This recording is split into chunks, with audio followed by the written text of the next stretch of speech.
Hello friends, I am Chevee. Welcome to my shed. How are you today? How's life in your world? How's things where you are? I hope it's wonderful. I am officially out of quarantine, which means, of course, that I'm back in quarantine.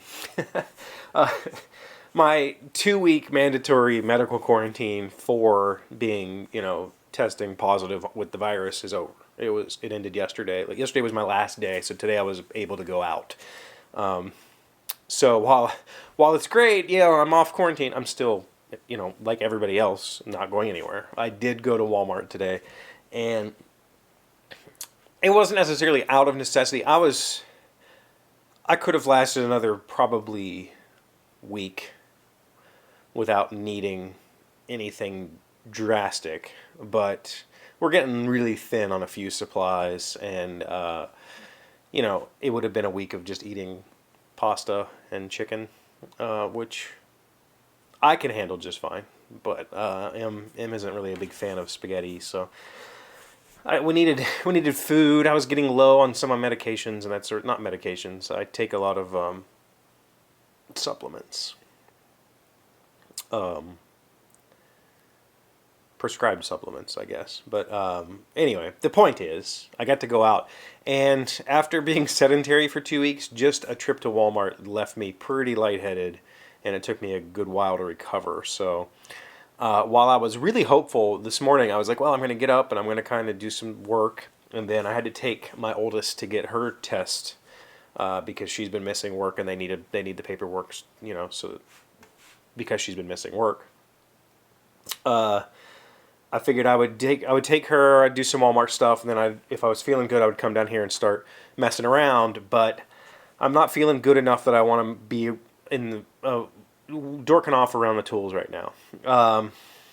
I have a lot of plans in my head for for what I'm going to do next in the shop. I have, but step one is like back to front, cleaning out all of the junk, and then I'm going to start to reorganize. I have some bins that I need to put slats in. I'm going to make drawers for.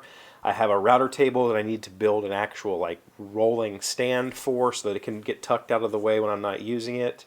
I have some more bins that I'd like to build drawers for tool storage. I'd like to get rid of some of the storage that I currently have because it's really kind of useless.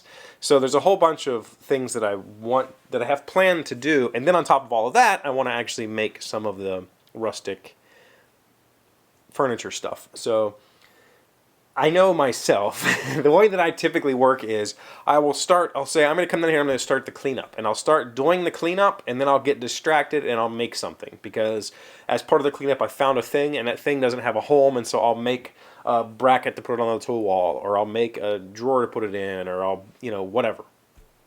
And I don't trust myself right now to be around the tools, so I'm just going to not. I'm just not.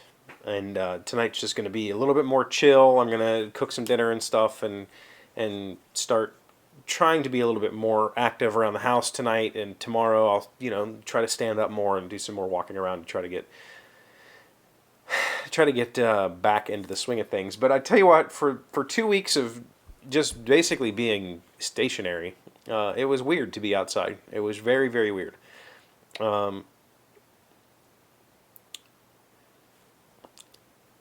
Yeah, I mean, I live in an area where it's not possible for me to not go out. I mean, I could technically, our Walmart will deliver for like a $17 or $20 delivery fee, or I could go do the contactless pickup or whatever. But I haven't been exactly living in fear. I've been living cautiously.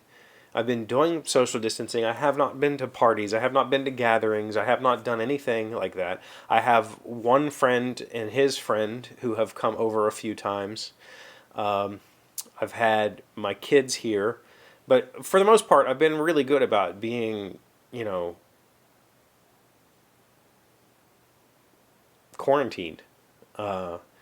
So how I got the virus, I'm not positive. It's possible that M's dad had it. He works in in a fabrication shop with lots of guys, and so it's very possible that he got it and we contracted it from him. It's also possible that I got it at the doctor's office. I went to the doctor the week after Christmas, and it's very possible that I got it there. And but I don't know. I guess, you know, the bright side of it is I guess I'm somewhat immune for the next 3 months or 4 months, maybe, you know. So I don't necessarily need to take up a vaccine that could go to somebody who needs it. But who knows what the future of this virus is, and maybe it you know, has some long-term effects that I'm not aware of yet. As of right now, I'm pretty okay. I still have a cough. It's subsided, and I can taste a little bit now. I don't have, like, things don't taste great, but I can taste.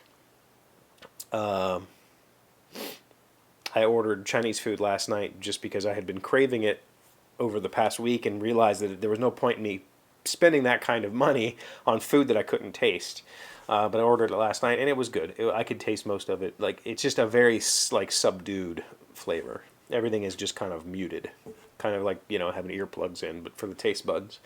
So, I'm back at it. Tomorrow, hopefully, I'll be a little bit more energetic and try to get some stuff done around the house. And then maybe this weekend, if the girls want to help or just hang out, we can come down here and start cleaning and getting this place in order, because it's a disaster.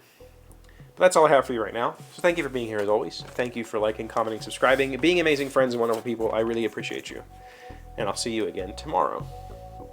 Today's word you should know to sound smart is effulgent. It's an adjective meaning shining brightly, glowing, and radiant. The lightning storm made the evening sky positively effulgent. Effulgent. E-F-F-U-L-G-E-N-T. Effulgent. That doesn't even have like a... That's their pronunciation. Effulgent. Not effulgent or like... That doesn't even have a root word that it makes sense to me. Effulgent. Huh. No.